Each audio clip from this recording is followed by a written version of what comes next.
Hello and welcome to another episode of the Chrissie Mayr podcast. We are on iTunes, YouTube, Spotify, and SoundCloud. And if you're listening to us right now on iTunes, please go and leave a 5-star review. I will be reading the best reviews every week so long as they are 5 stars. Quick shout out to our sponsor, Cushy Dreams. They are the place to go for your high quality CBD needs. If you're a person who's sensitive to weed, or maybe you're just old and you don't like to get high anymore. That's how I feel sometimes. Cushy Dreams specialize in high quality CBD bud in these these tins, and they also have these pre-roll joints, which I prefer. Like I just don't have something to like smoke out of, so I like the joints because I have a couple pulls and immediately I feel calmer and more at ease. My mind and body feel more relaxed.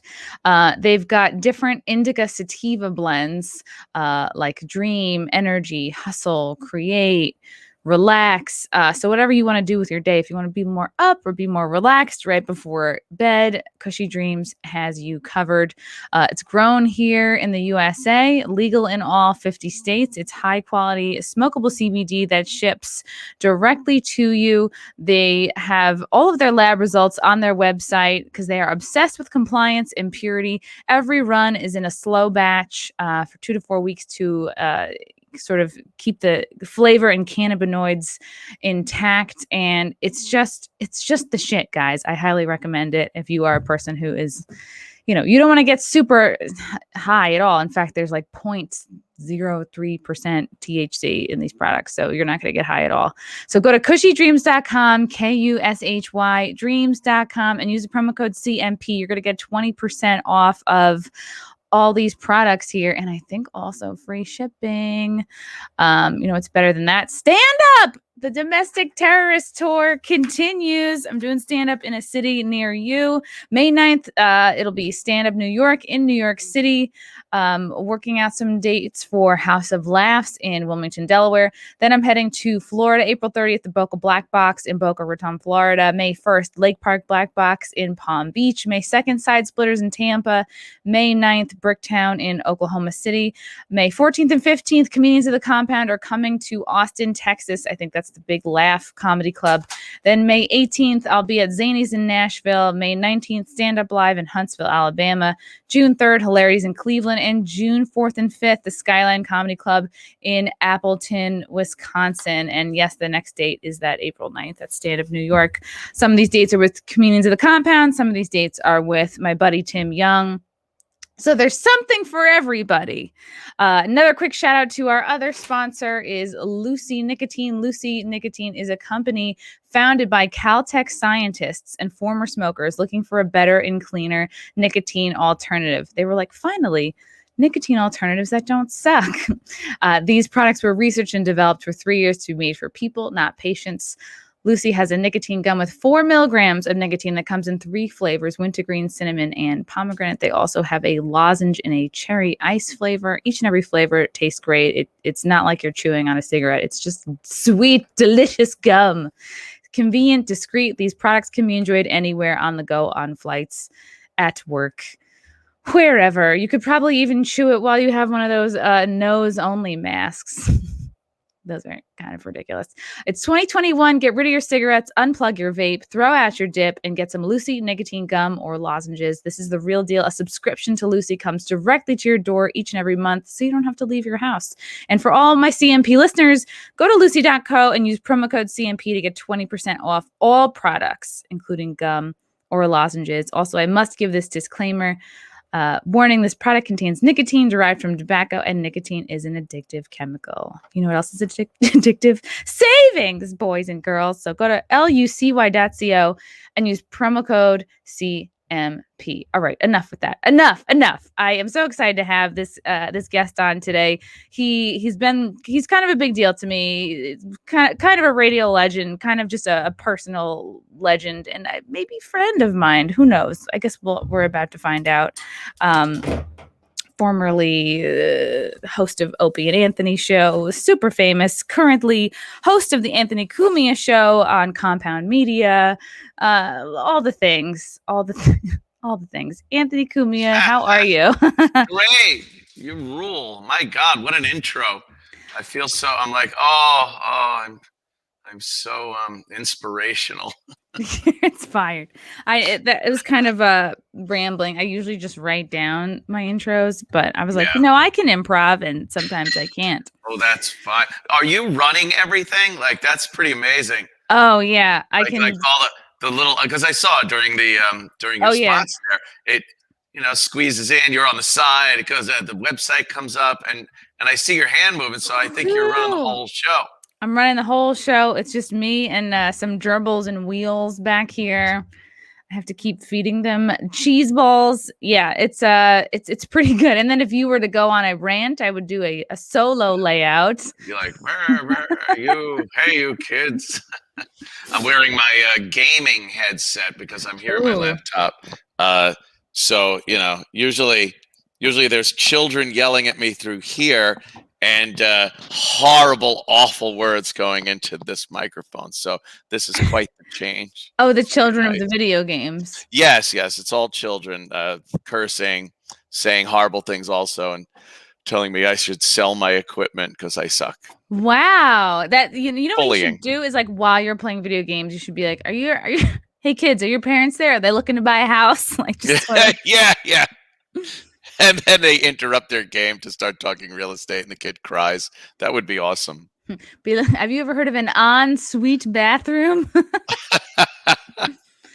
How has that been going? Is it like I'm kind of looking for? Well, I'm probably not going to move into your house, but I'm looking for somewhere to live. And how has it been going? Because I know you're planning on moving to South Carolina, but yeah, obviously the process of getting somebody to buy your house seems like a huge pain in the ass. It's like getting out of New York is like, see those paintings or drawings of a dinosaur trying to get out of a tar pit, it's so hard to make that move. I don't know if it's as difficult in other states, but New York, like, they just want to latch on to you. And selling the house in the winter is just the worst thing you could possibly do, especially when most of the fun amenities are outdoors. So as the weather gets nicer, I'm going to crack the pool open pretty quick, and hopefully that'll do it, because I got to get out of New York. I've had it. My sister moved down to South Carolina. I'm like, yeah, I'm thinking about moving to South Carolina. Boom, she was gone. She has a great job. She's down there with her husband and her son, and they bought a house already. They sold the house up here. I just heard she bought like an income property also down there. She stole your idea. She totally stole my idea, and she's doing great. Knock wood, thank God. I love my sister Dawny, and now I'm just going like, God, I got to get down there. I got to get out of New York State. They just made some new ridiculous law in New York City where people can sue the NYPD now, the individuals. Like, really? The cop, if a cop, this was always something that they couldn't do. So if a cop grabs you and throws you down on the ground and hurts your arm, like, you were never able to go, hey, that's Officer Bob, I'm suing Officer Bob. It was against, they couldn't do it. Now they just signed this thing where, Officer Bob can now be sued every day. What officer, you see the people they deal with, what officer isn't being sued on a daily basis for what they do? Why would you ever want to become a cop at this point? I say that all the time. I know a lot of cops. My buddy Keith, the cop, and they say, like, I couldn't imagine this is your first year. 2021 is your rookie year on the force.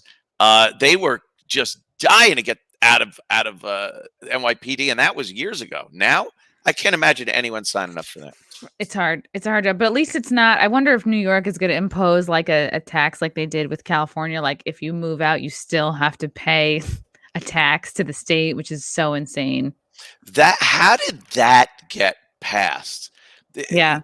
They always talk about how politicians are representatives of the people. They do the will of the people. You can't have a crowd of 1,000 people walking up and saying, we want this. So the people designate one person to present their wishes to the powers that be. No one said, could you please still tax me after I leave the state, could you please continue taxing me? So call me crazy, but I don't think that was something the people wanted that their representative enacted. Yeah, just in case I wasn't 100% sure, I fucking hated it here. Yeah. Could you just keep screaming? It's like herpes. It's like they want taxes to be like the herp. It just never goes away. No matter what you do, it's still kind of there, poking at you. Yeah. And it's not just like, I love this. This is probably something, I think this came up 3 hours ago. Southwest pilot caught on hot mic blasting Bay Area liberal fucks and weirdos. This is so great. This makes me want to fly Southwest even more. Fuck, this place got delivered. This is as they're flying over, I guess, the San Francisco Bay Area. Hilarious. They're probably driving in Hyundais, going really slow. And it's like, who's going to disagree with this? The pilot sounds like a kind of knock around regular old guy. He's got a Southern accent, I believe I detected. But he's saying things like he can't stand the Bay Area. He can't stand being around those people in their crappy electric cars. And he could have dropped some way worse words. Yes. But he didn't. And that's the pilot I want to fly with, though. Kind of a rough and tumble guy. Been through some stuff. I don't want some, soy boy kind of a pilot up there. Yeah, it's like if you can pick an individual cop to sue, you should be able to pick an individual pilot that you want to fly with. Be like, I want Greg. Yeah, I want. Do you make a point of looking at the pilot when you get on a flight? Always. It's like I have an idea in my mind of what I just imagine, like a hot, swarthy, like Catch Me If You Can, like I imagine that he's got somebody on it, just like a man of mystery, and I just never want that image to be like that bubble to be popped. I love when they wave goodbye, they say, "Oh, have a good day, ma'am." Like when we're walking out, I'm just like, where's he going now? It is adventurous. They're like rock stars up there. But yeah, I want the guy to look like, he's got pictures on his wall at home, black and white pictures of him in an F-4 Phantom when he was shooting at the Vietnamese or something. Just some type of ex-Air Force guy. Gray hair, some experience behind him. If anything hits the fan, he'll be right there. And sometimes I look and go, oh, God. But then you can't leave the plane because you feel bad going, why are you leaving? Well, there's, look who's flying. I can't be party to this. How does it feel like not that you were one of the, when we think of people who have been like whatever canceled, like that's definitely Gavin, that's definitely Milo, Alex Jones, whatever. But how does it feel to see kind of whatever it was that like inspired you to start Compound Media and kind of just like go off on your own and be like, let me just create my own thing, like let me just be my own boss, because the culture is going to come for you over nothing. How does it feel to kind of see that really kind of broadened out and affecting so many people now in like 2020, 2021? Yeah, it's pretty cool because even if I didn't get fired back in 2014, I would have gotten fired probably shortly after, or a couple of years at the most.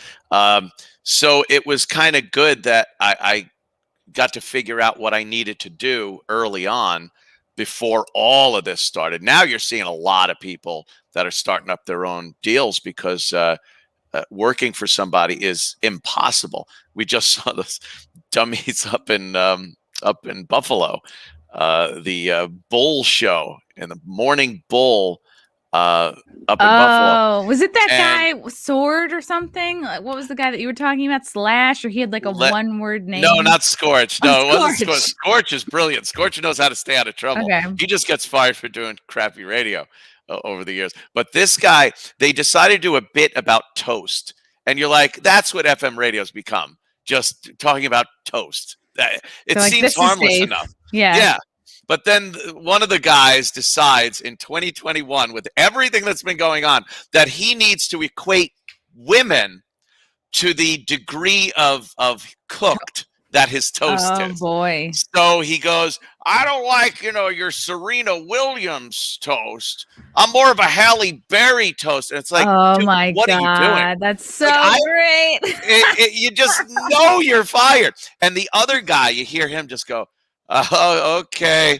Because he knew it was over. He knew, like, hey, great, thank you. You just blew up my career. He started packing up his desk, like, Yeah, while he's in the yeah. middle of his rant, like taking the plant out. He's like, The plant is his nameplate, right?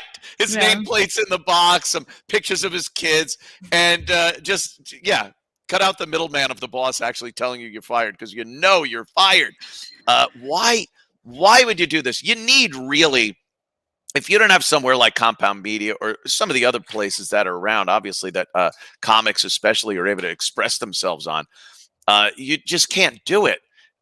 If you have an inkling that there might be a problem with what you're saying, you should know never to say it.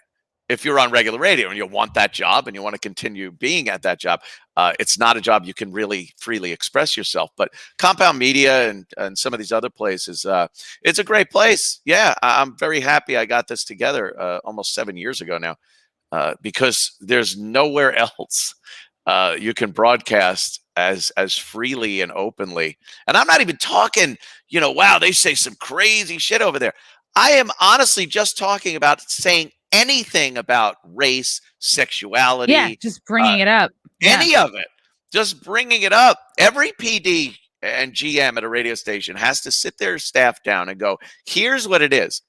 Never talk about anything racial or sexual or any. He goes, just never.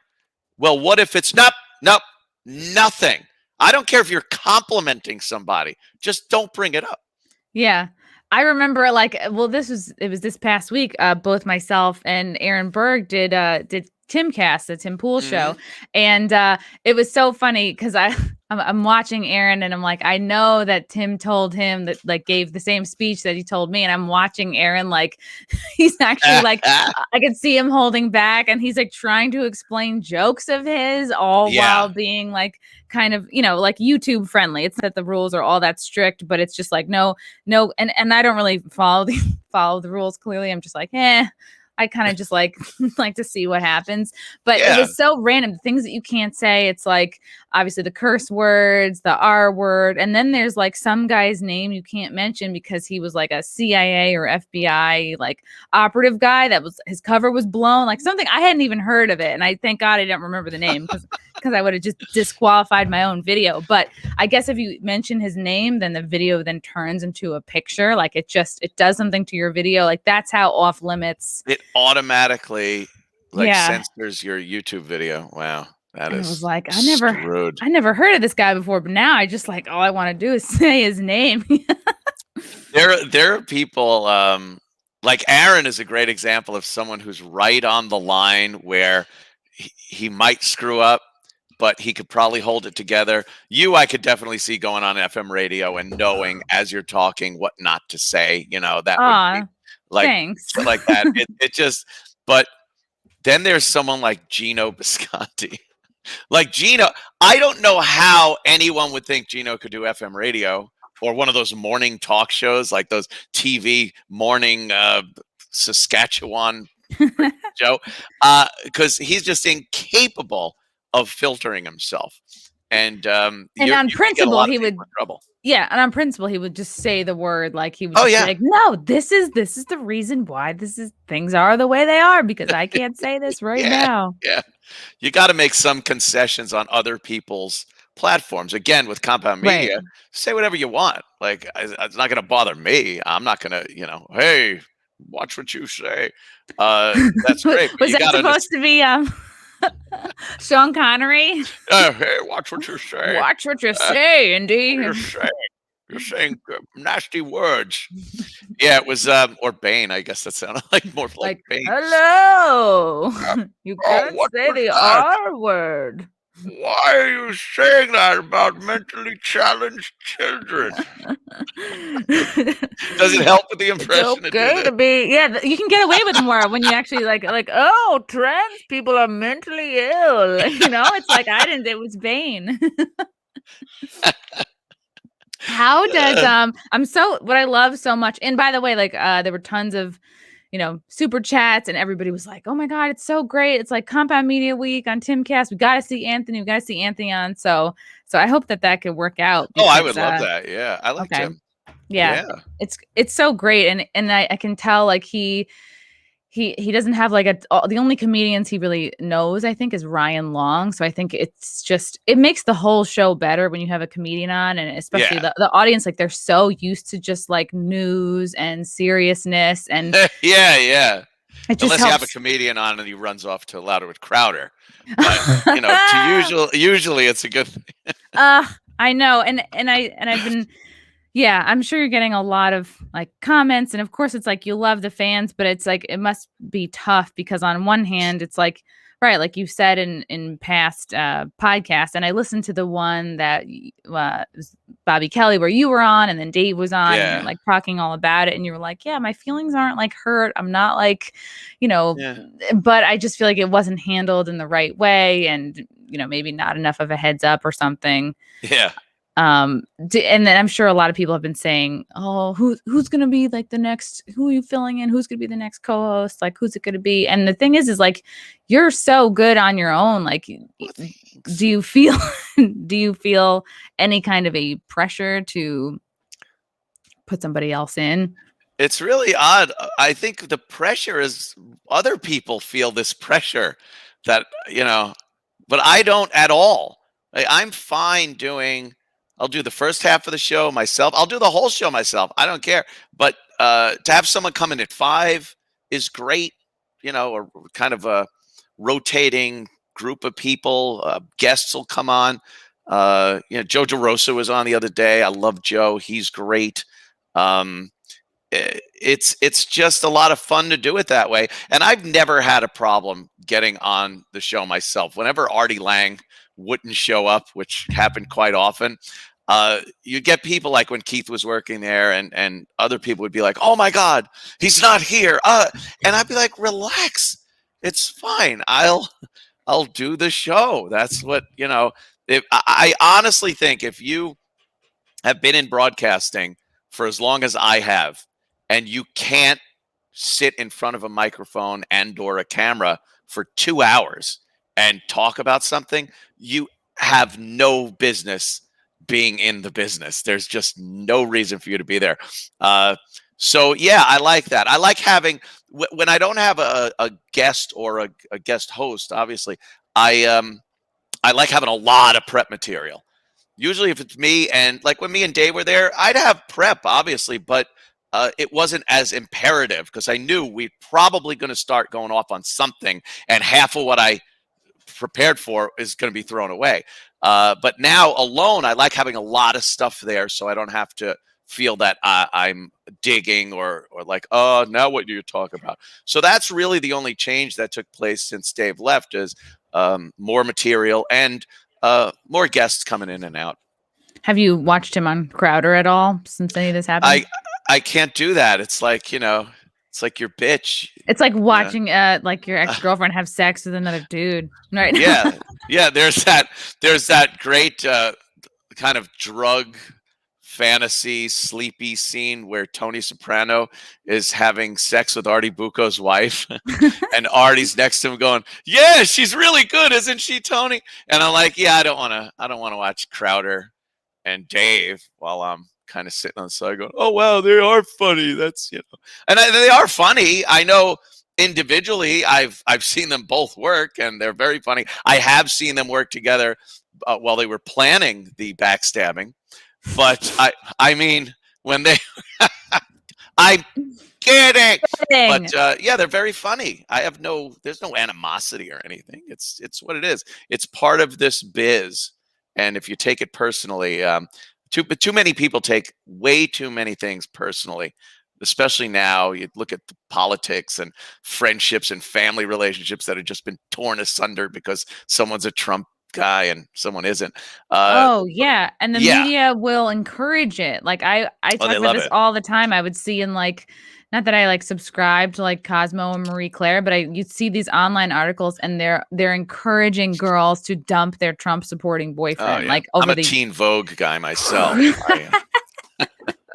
Yeah, they encourage you to break up based on politics, and they family members. I've heard so many stories of family members that will not talk to each other anymore based on the past 4 years, and it's insane to me. I can't fathom that. Not only because I have a great family and I love them, but we all think exactly the same. We all I have the conversations of the holidays are frightening.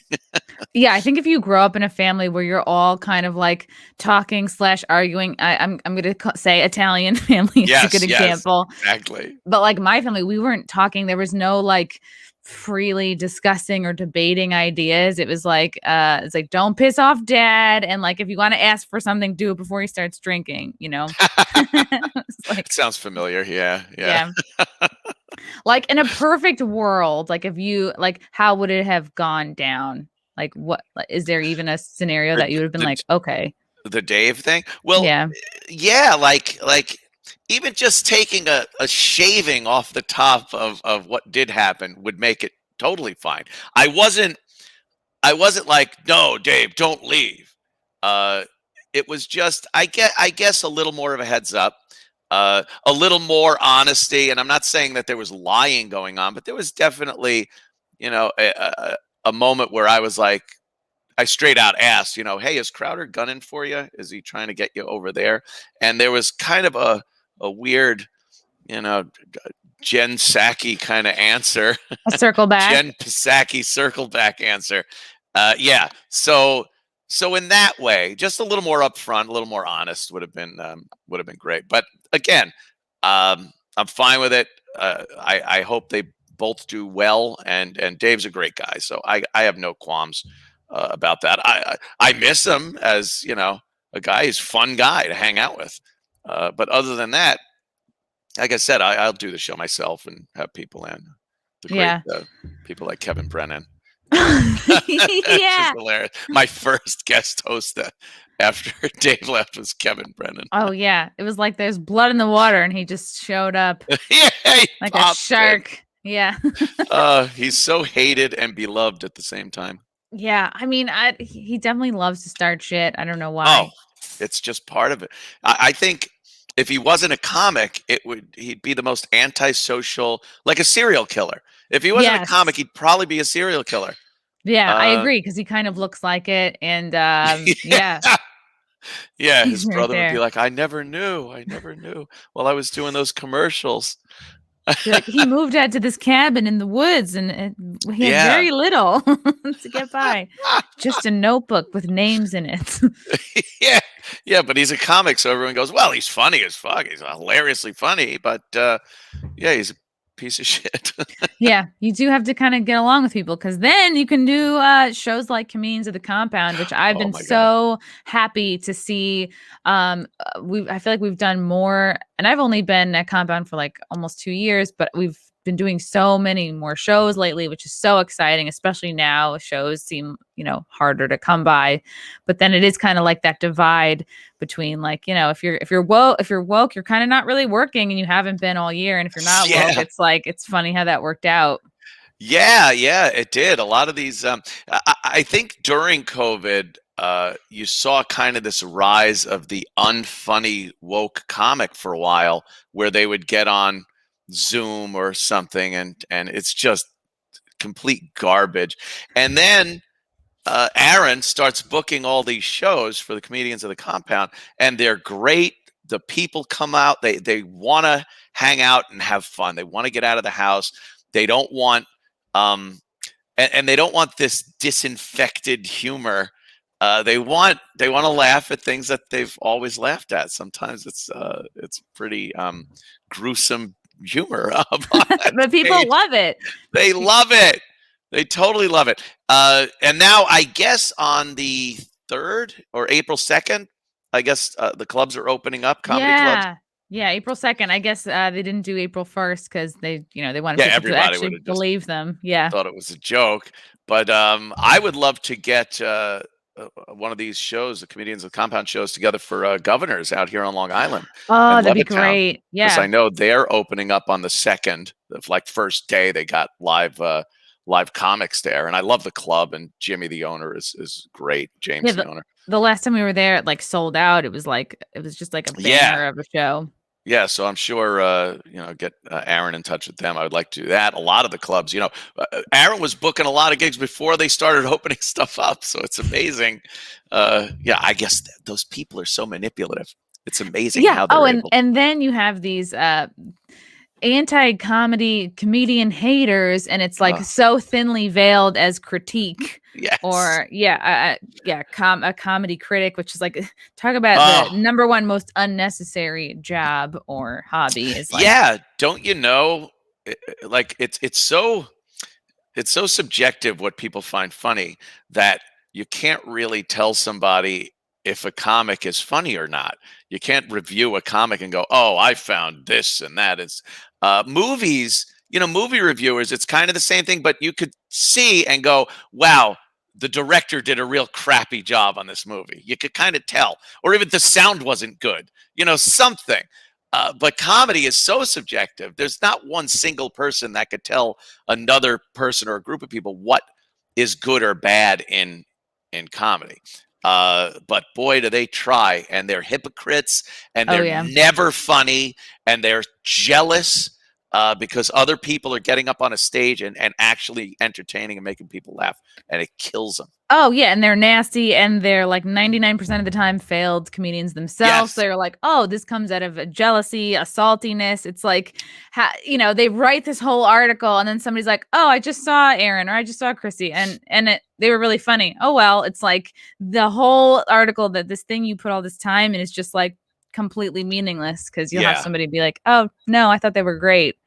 You just can't tell people what to think. Why do you think that compound media is such a target for this? I don't know. I think it's obviously my baggage that I bring along with it. And when you look at things like what people say about Donald Trump and the things they think he said, like, hey, he told people to inject bleach. And it's like, oh my God, the guy literally said, hey, antiseptic, like disinfectant works on a countertop. It'll get rid of that. Wouldn't it be great if we had a disinfectant for inside of us? Like, it's a childish kind of idea and way to put it, which Trump said a lot of things that were like that. But the last thing you would interpret that as is pop the top on a Clorox and start chugging. And people will absolutely say that he said to drink or inject yourself with bleach. They believe it. They will bet their lives that he actually said it. And you'll show them the clip. Here's the clip. He's speculating that wouldn't it be great to have something we could put in our bodies that acted like a disinfectant and got rid of it. But they insist he said drink bleach or shoot up on bleach. And that's kind of the boat I've been in for so many years. People hear things, they take things third hand, fourth hand, and I have a reputation. The truth of the matter is, when I do my show, a lot of the stuff that I say is very veiled. It's very double entendre and innuendo. Yeah, inside jokes, yeah. Yeah, but people think it might as well be a Klan rally. I'm out there. They would think, without listening to my show, based on what they think about me and have heard, that I'm out there every day on the mic just sweating and leaning in and talking about the ethnics and the Jews and the gays. And it's just not happening that way. But the baggage is all you need. Again, truth doesn't have any place in a lot of people's minds. So again, they see success, they see people having a good time, and it just infuriates them that I am part of that. So they need to attempt to destroy it. Yeah, people love to have an enemy. I think that's part of kind of what happened to the Proud Boys. Like, you've gone on other podcasts and said you'll explain the whole story, how it was started as a joke, and then eventually it became like the answer to Antifa, whatever.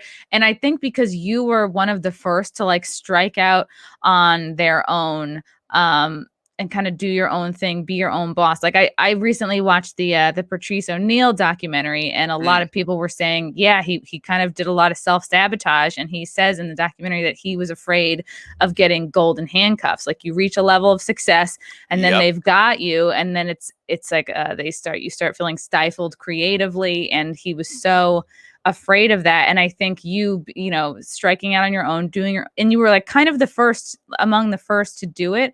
I think that scares the shit out of a lot of people because they go, oh, the road to success is to be good, obey, you know, follow in line, follow the path, you know, stay woke, stay super liberal.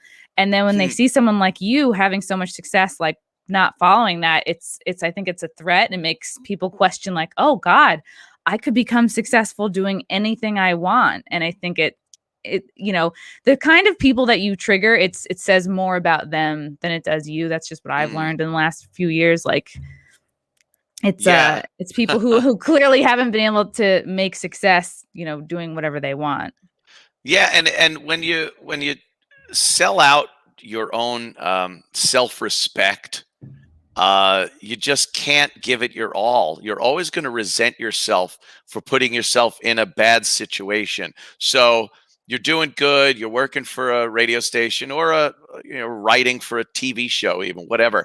But every day you're chomping on your tongue till it bleeds because you can't say certain things you want to say. You can't really express yourself. Your work is being torn apart by 8 other people that have no business critiquing you, never mind changing your work.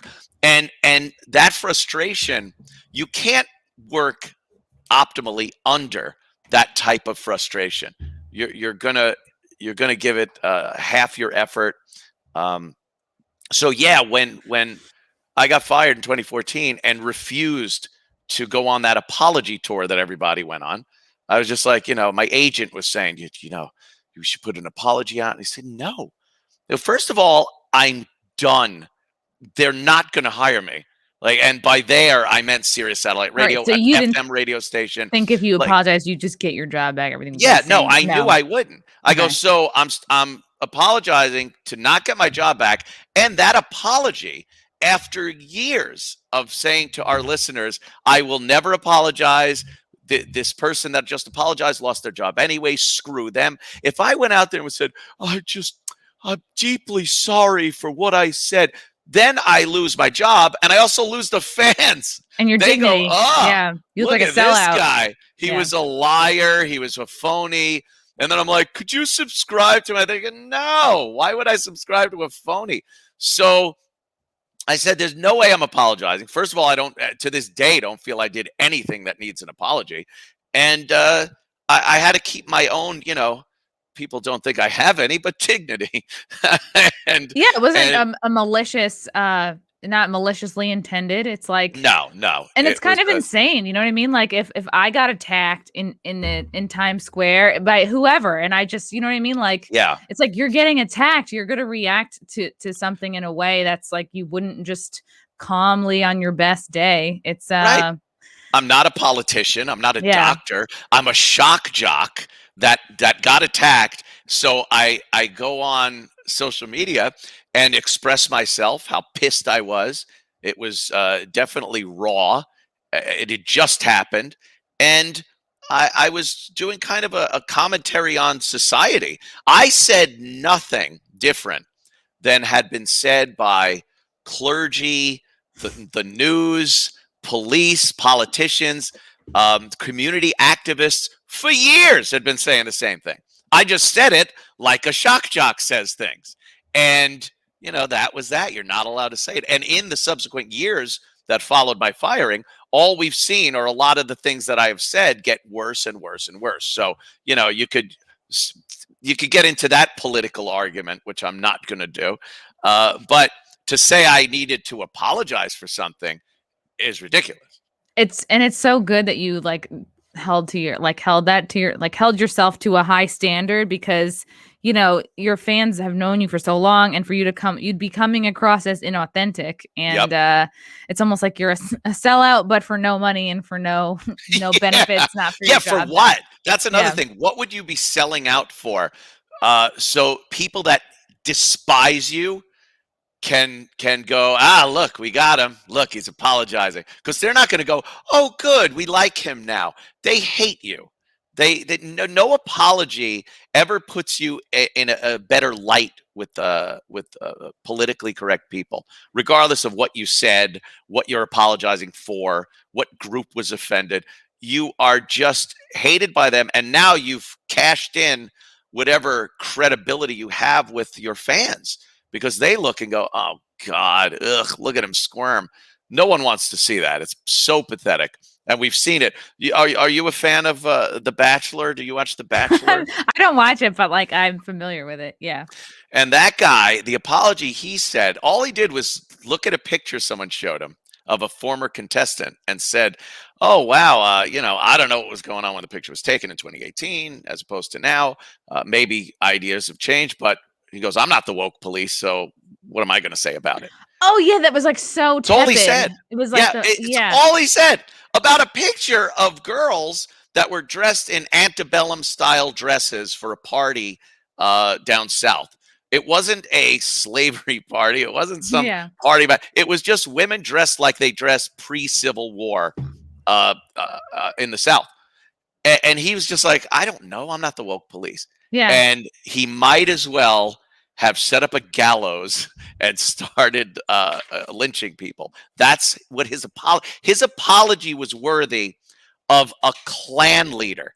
That's how gushing and pathetic it was. Isn't that sad? Yeah. Yeah, it was sad. In this day and age, like the word woke is triggering and the word police is triggering. So it's like, you put them together. Yikes. Yeah, that's really sad. The woke police. Da, da, da, da. It's really wild. Did you see the Patrice documentary? Yeah, I watched it when it first came out, like right that night it aired. And I didn't know what clips they were going to use. I knew I wasn't going to be in it in a sit-down interview because I didn't do a sit-down interview. They got Opie, they got Jim Norton, a few other, like a lot of comics they got. Yeah, Voss was in it. Yeah, Voss. Keith Robinson. DePaulo had a quick clip they gave him. But other people that really knew Patrice and were very friendly with him weren't on it. Really? Big J was like a really good friend with Patrice. And he was literally in the blurred depth of field background in a video clip. Nick, DePaulo, both Boston guys. He knew Patrice. But his take was a little different. And Nick has that baggage too, where people think he's a racist. So, I was surprised at how little they used. They had the O&A show. They had clips from the O&A show, and every clip was Opie talking. And me and Patrice had just amazing conversations on that show. There were bits we did together that were just legendary, and none of that made it. Like, I was barely heard in the background of some of that stuff. And again, I didn't take that. I took it personally in that I thought the decision was a personal decision. Somebody decided that I shouldn't be in that. And it wasn't for lack of knowing Patrice. It wasn't for lack of interacting and having material with Patrice. That's all over the place. It was for a personal reason. And that gets me kind of annoyed. Because you're not doing justice to him and his story. Yeah, it's about him. That's why I wasn't like, why weren't I? It's not about me. And I understand why more of the comics were in it than even the O&A show and stuff. He's a comic. He was a comic. That's what the whole story is about. The clubs he came up in, the comics he worked with, his career and attempts at getting pilots and screwing things up. Like, that's the story. It's not the Anthony Cumia and Patrice O'Neal documentary. So that didn't bother me, and it wouldn't have bothered me at all if it was because I wasn't pertinent to the Patrice O'Neal story. But it was for a personal reason, or vendetta, if I might say, and that kind of pissed me off.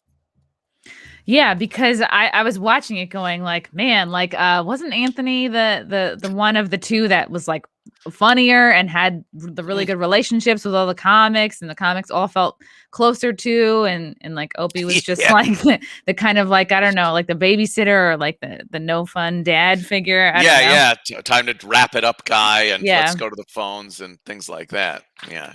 Did you observe his sort of like self-sabotaging ways like while you were, working with him?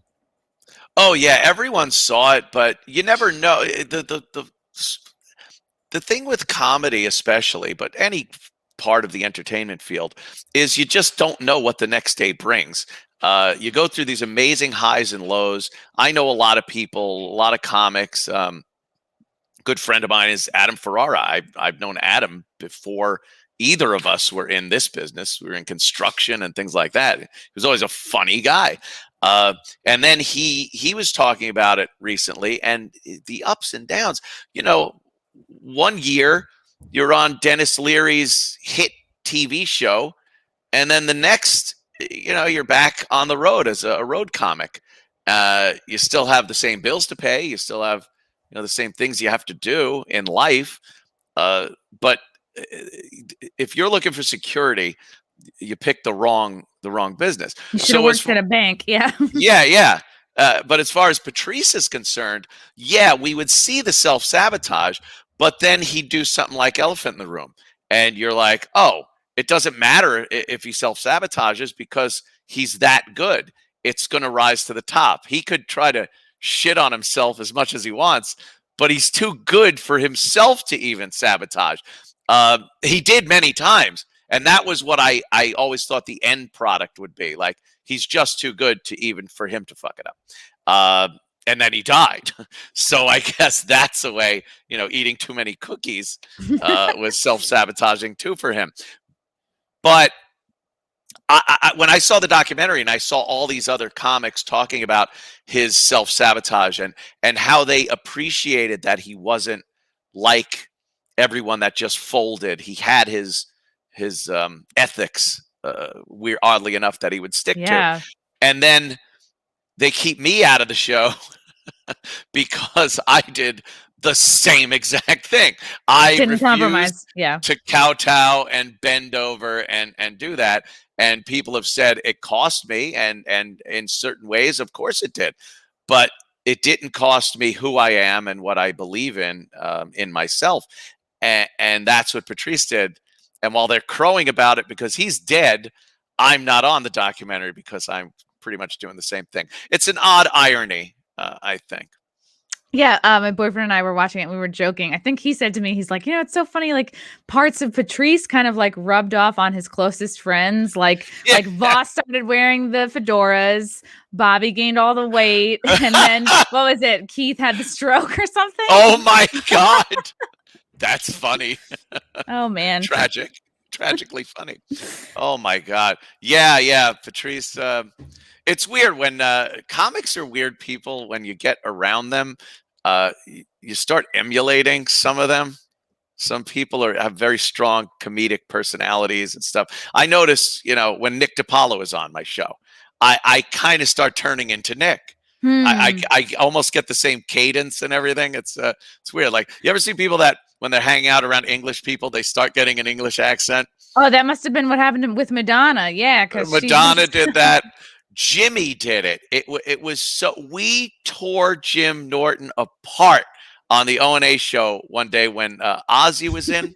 I believe it was Ozzy. Really? And oh man. Ozzy says something like, Jimmy, you're looking so much better. You've lost so much weight. What are you doing? And Jimmy said, he goes, going to the gym, eating better. And we're like, serious? With a straight face? He said it just like that. He goes, go to the gym, eating better.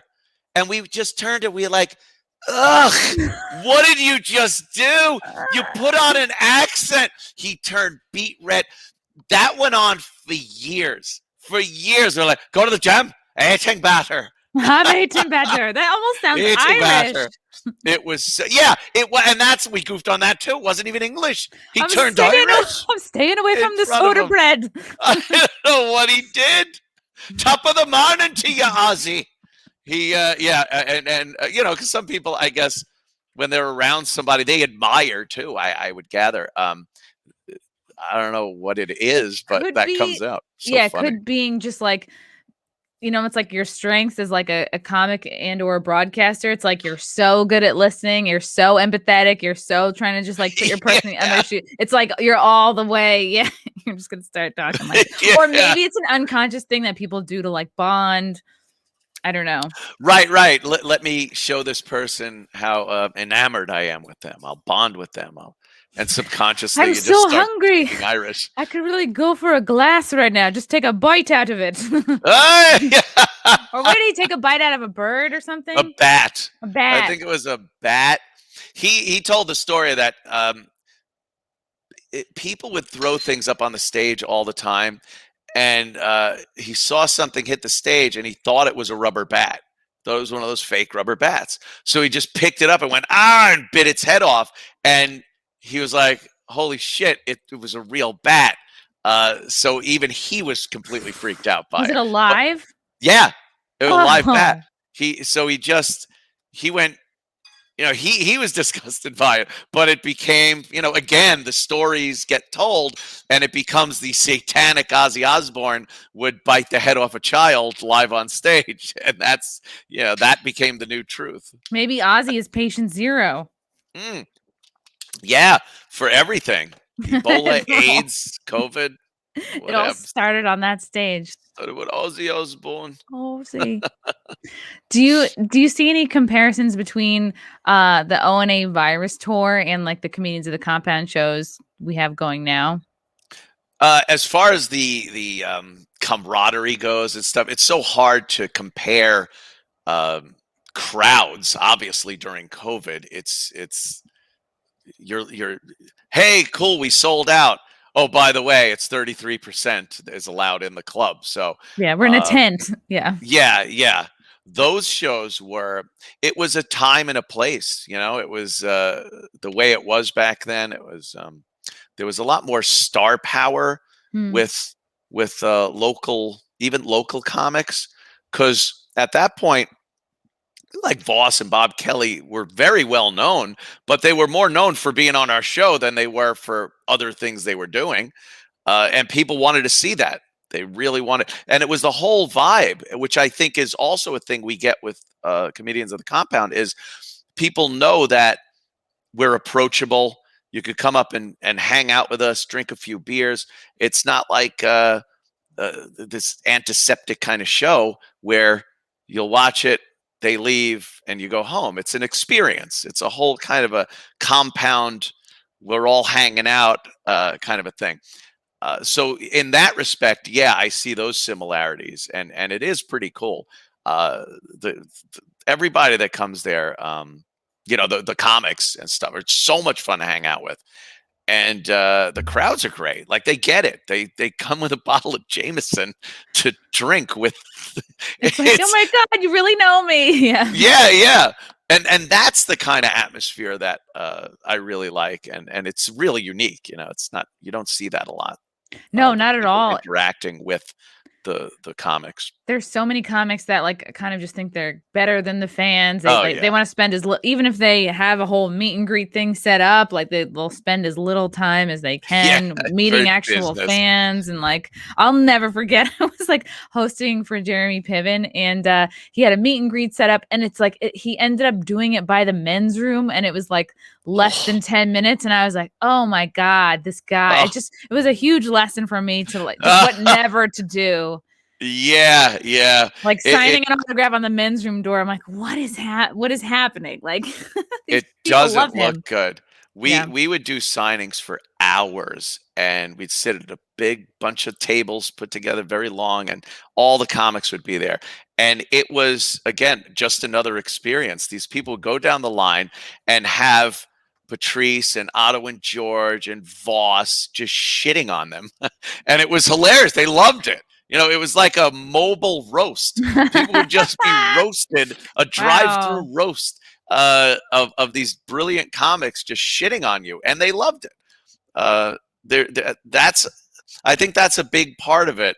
especially if you're not only a comic, but as a podcaster, people that do a show, you have to give a little more to the audience of yourself. You have to be a little more open. Um, uh, over the course of my broadcasting career, I don't think there's one thing that people don't know about me. You wind up just opening yourself up, and people appreciate that. It gives fuel to the trolls, but I don't think that could ever offset the appreciation you get from the fans for being open and honest, and they want to do the same thing, and they feel when they go out to these comedy shows that you're more approachable because they know you better. Some people take that a little to the extreme, but most people are very cool about it. They're happy to meet you, happy to sit down, clink a bottle of beer with you, and go about their business. Yeah, I've noticed like the love always outweighs like the haters. And again, once you realize like, oh, these people talking shit are just like they're jealous, and it's like, what if they obsessed about their own careers or like something else as much as they do about us? It's like, man, they would be crushing it. But it's always that way. Like my brother is a musician. He does gigs. He plays full bands or just himself on a stool in a bar, like, and everything in between. He does that. He's a brilliant guitarist, pretty good singer, not as good as me, but he does these gigs, and it's amazing when people try to troll him. Sometimes he gets them to open up to him, and every single time they turn out to be a musician. I play guitar too, man. I was just kidding about that. I really, how do you get these gigs? What do you do and he goes, they're all failures.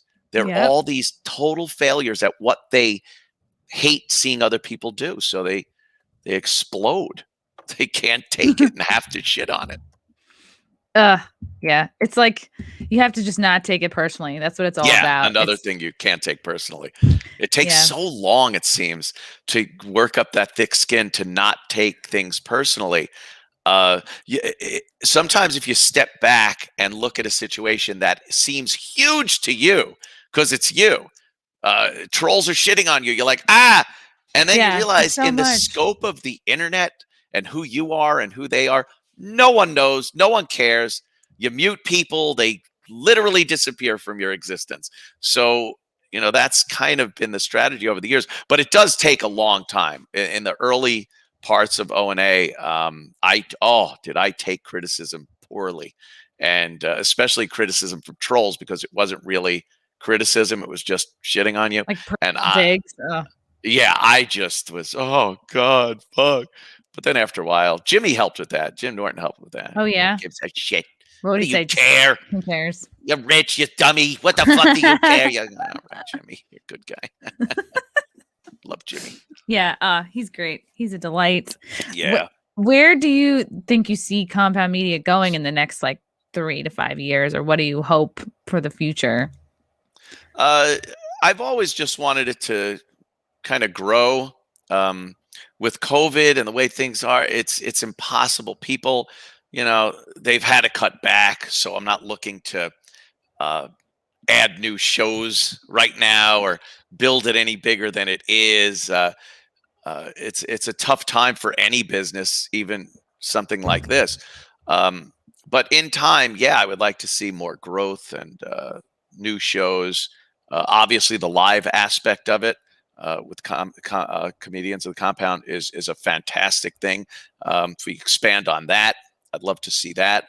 And whatever, the future technology brings, other ways of delivering this to people, that's kind of a mystery because you don't know what's around the corner. Through holograms, yeah. Yes, through a hologram, we could be in your own home. Imagine put Gino in your living room. Yeah. Imagine Gino Bisconti sitting on your couch in a hologram and somehow still drinking your booze. Yeah, we're hanging out. How that is, we're hanging out. Just drinking the Jameson into the. It's like going all over the bed. Like, hey.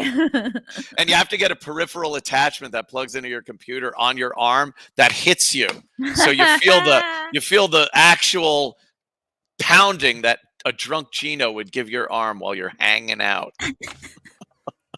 But just more, make it a little bigger. Thicker. Longer. Thicker. Longer. Harder. Yeah, it's good because the fans you really learn to appreciate them so much, and they're sharp, and they're especially Compound Media fans and your fans so comedy savvy, and they're the first to call out. Like what I'll see happen is they'll fall in love with a comic, and then they'll see them change or sell out, and man, that pisses them off like nothing else. And then people always mention Amy Schumer, and it's like, well, she could have sold out, or she could have just organically grown in this more woke direction. Who's to say? But either way, it just, I think fans are so afraid of that happening, and then you start to see it everywhere. Like the BLM riots started happening, and then Trevor Noah all of a sudden had a fro, and it was like, oh my God, it was. I know he is really. Oh, I can't even take that. But you're right. There is this organic growth that happens with time. And if it's spread over a few years and it seems genuine, I don't think people have that much resentment or animosity towards it. But if you're, because there's an example years and years ago, children, me and my friend Joe Curry, good friend of mine, would listen to Charlie Daniels, the Charlie Daniels Band. And then a song came out called The Devil Went Down to Georgia. And everyone decided they started wearing cowboy hats and listening to Charlie Daniels and saying how great Charlie Daniels were. And we were like, fuck that. We were listening to Charlie Daniels. These guys are assholes and they don't know. So you start resenting the band for getting popular. And it's no fault of their own. That was their goal. That was their goal, is to get more people to listen to them. But if you change and it comes off as very insincere, like if Charlie Daniels started doing disco music and people were like, I love Charlie Daniels disco music, you would just hate Charlie Daniels for changing. So if it's genuine, it's one thing. I think the Amy situation was, she started getting popular due to, I think, the Comedy Central roasts and our show being on the O&A show. And it started making her very popular. But then she changed. She was doing a lot of sexual humor, a lot of racial humor. And then, you got popular on that, but now you're going to say that was terrible, that you made it up the fucking ladder. And that sucks. And then anyone that does that sucks. And I'm for Black Lives Matter and this, that, and the other thing. And it just becomes this phony kind of a thing. You know? Gun control. And it's like, what business does a comedian really have? It's like, if you want to get a point across on anything, whether it's gun control, like if you can do it in a hilarious joke that makes people think, that's one thing. But it's just like, and I have to make sure I watch that too. Like I never want to come off like preachy or it's just kind of like hold on to a second. What happened? Your bread. Missy's been trying to make this for Missy. years. Make been what? Trying to make this. What is that? It's like what is it called? That looks like a cookie abortion. Poppy seed bread, a cookie abortion. we don't want to see it. Year after year. Poppy seed bread? She makes this thing once a year. She tries, and every year it's a complete disaster. Is it edible? It is. It ends up being edible somehow, and it tastes great. But it ends up, every time she goes, I think I'm going to try the poppy seed bread again. And I'm like, oh God, here it comes. Oh no, it's never going to work. And once again, there you go. She's just got chocolate on her fingers. Oh, poppy seed. I don't know what that is. I think Missy should replace Chrissy Teigen on Twitter as like the new cooking celeb. Yes, replace Chrissy Teigen, of course, with your cooking, babe. I'm not a pedophile. True. She would have to work on that. Yeah, she would have to be a little more creepy. Yeah. You're not in the cabal. You got to get into She doesn't drink blood. The children's blood. What is that stuff called? Adrenochrome. And then the other thing. This could be demonetized.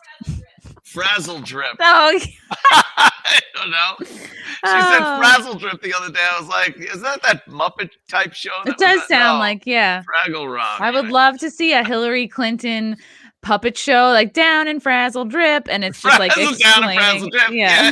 Yeah, Hillary Clinton's hosting, and they're The Oh, that'd puppets be rip the great. children's faces off. And Yeah. Is that real blood? oh, the cube. Sorry, babe. She's like, I like to celebrate the beginning of spring with poppy seed bread. Yeah. Just put it in the oven longer. Oh, I know. I liked how you guys reacted to the Paris Hilton stuff that just came up because we hadn't heard from her in a long time. I'm gonna That's why I think it came up. Yeah. Oh, and then we discovered that she has a new podcast which I listened to and reviewed on Carl's show. Who are these podcasts? And it was. I listened.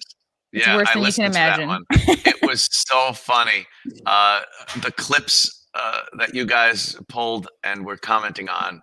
Just her complete lack of enthusiasm, personality, the fact that her podcast is a commercial for her. It's all it is. It's an infomercial for her and her dated stuff. When you were talking about her juicy couture, tracksuits, tracksuits and things like that. Some women literally called in to be like, "Oh, I'm sick of wearing sweats for a year because of the lockdowns." And she's like, "Buy my juicy couture tracksuits." I'm like, "Those are also sweats." Yeah, they're sweats. What are you doing? And she thinks saying that's hot is still a thing. That's hot. Like, you're 40. Nothing's hot anymore. Yeah, stop it. The only thing hot. Imagine she gets a couple years. She's like, "That's hot." Flashes. I would love to see a menopausal Paris Hilton. Flashes. Yeah, she got angry and sad watching a clip of you guys. And I feel like you were the only one who really addressed it in a real way. Like, Opie was like, "Oh, I'm loving it." Like, he didn't. And then Jim, I feel like maybe more kind of ignored it, but it kind of made sense for his show. But you like really called it out. And it was so great because she's talking about how she earned everything she had or something like that. Yeah. I have 7 companies that I run. It's like, no, you don't. You walk into some of these places that you probably don't even know existed. They have a camera rolling. You're like, "Oh, that's hot." And then you walk out, and that's her idea of running a company. Your name, Hilton, is on a bunch of buildings. If your name is on a bunch of buildings and it's actually your family's name, you didn't work to get everything you have. Sorry. And you just have no idea to the degree to which you haven't had to work for it. Yeah. Like, put on a fat suit, put on a wig, and then show up somewhere and be like, "I'd like to start a business," and don't mention your last name. See how that goes. Right. See how that works out for you. And all it really was she just saying, "Oh, I worked, like I am a business owner," and then you were just like, you just scoffed? Was that really the extent of it? Stop. Yeah, you said stop. Yeah, she didn't like that. It was degrading. Well, what was just maybe a little kind of mean-spirited back then has now evolved into being, of course, sexist and all kind of ist and phobic now. So they dredge these things up. That was just a passing, maybe a personal insult to her. She felt like I wasn't respecting her as a working woman. Oh, God. And now, of course, she has to come out and realize, because of everything that's going on today, that she could probably get some mileage out of claiming that she was somehow a victim of this toxic masculinity. Everyone can come out of the woodwork anytime they want and pull this garbage out. And that's what she was trying to do. And Opie was just like, he actually said recently on one of his casts, he goes, so Paris, I'd be willing to get on the phone, talk with you about this. And you just go, oh no. He wants her so bad as a guest on his show. Like, book her as a guest. Call her and fucking reach out on your show if you want her on your show. Don't make it seem like, hey, I got something to say here and I'll tell it right to her face. Call me. Really? Yeah, just have Brother Man reach out. Brother Man. And then one of her celebrity friends responded with calling you guys pathetic little men. They didn't deserve to have you sitting in that chair. I'm sorry you experienced it. Like, you guys were not pathetic little men. You were like kind of hosting like the biggest radio show of all time. She gave us nothing. Yeah. She sat in that chair. That's literally all she did. She sat there expecting us to just uh, adore her and plug everything that she was doing. And then she could walk out like another commercial. The second we started asking her about things, anything of substance with her life, anything maybe controversial because we're a shocky jockey show, she would clam up. I don't know. Let's talk about that. Oh, Lindsay Lohan's a little crazy. Michael Jackson a little bit. Yeah. I don't want to talk about that. I don't know. I love all the little children. Oh, look. Oh, a nursery school. That's hot. Yeah, I feel like I can speak for comedians and chicks. It's like that's my number one least favorite thing is like, of course, when women like play the victim route to get attention, but like know the difference between like being a victim and not being able to like hang comedically or not being a good interview. Boy. Yeah, that is a huge thing. It's so easy to blame something to make you the victim instead of having to face that you weren't that good, or the pressure of having to be good. It's just so much easier when you bomb at something to go, oh, it's because I'm this, that, the other thing, and because they were this ist or phobe. Because it takes a lot more bravery and courage to say, I guess it's me, and I have to work on it. I guess I suck. I wasn't present. I wasn't honest. I wasn't in the moment. Like, no one's expecting her to be hilarious. Like, just be honest and present and like, and respond to things as they're asked. Don't like sit there with your sunglasses on, acting like she acted like she was better than the show. And then she's saying that, like in the moment she acted like she was better. Yeah. If Paris Hilton could have 2 humorous anecdotes, just come up with 2 kind of funny, interesting stories. She would have crushed. You'll sit there looking pretty and telling your story, and people will laugh 10 times harder than they normally would because they don't expect it. If it was a slob sitting there. Yeah. And people be like, oh my God, she was really good. Did you hear the story? It was funny. It was compelling. It was interesting. It had a beginning and an end. But no, she sits there wanting adoration just for the fact that she's who she is. And if you call her out on that, you're a piece of shit who now is a woman hater and a little man. I guess if maybe she showed up, you guys should have all been wearing her tracksuits and like pink jumpsuits with like I was juicy on your butt. Yes, juicy plastered across Jim Norton's ass. Like I want a juicy something else. Yeah, and it's just like you guys are shock jocks. That it's the deal. If she'd listened to the show at all, she would know, she'd be prepared. And also, there's something to it. Like the more guys in comics I get to know, it's also like the way you guys relate, like that ribbing and taking shots at each other. Like there's like something that's like male bonding, and that's not that's a victimless crime. Really, just making fun of each other and like try to jump in that stream and swim along, or at least don't. I don't know. Take a shit in the stream. I swear it has to be. There has to have been in history a couple of caveman guys that a caveman came over with a new loincloth and the other caveman just started ripping them apart about how stupid it looks. Like, oh, you look gay. Yeah. What are you, gay? What is that, saber-toothed tiger? Yeah. Oh, yeah, my wife is wearing the same thing. As he clubs her over the head. It really is a thing that guys have done and still do and will continue doing. And people think it's something that can be, I don't know, washed out of a man's brain. It's part of the genetics. When guys get together, they will bust each other's balls. That's what they do. And that's why there isn't something calling busting your ovaries. It's busting your balls. Guys do it. And if a girl can get in there and hang out with guys, so be it. It's great. But if you can't, don't try to change something that's been in existence for millennia.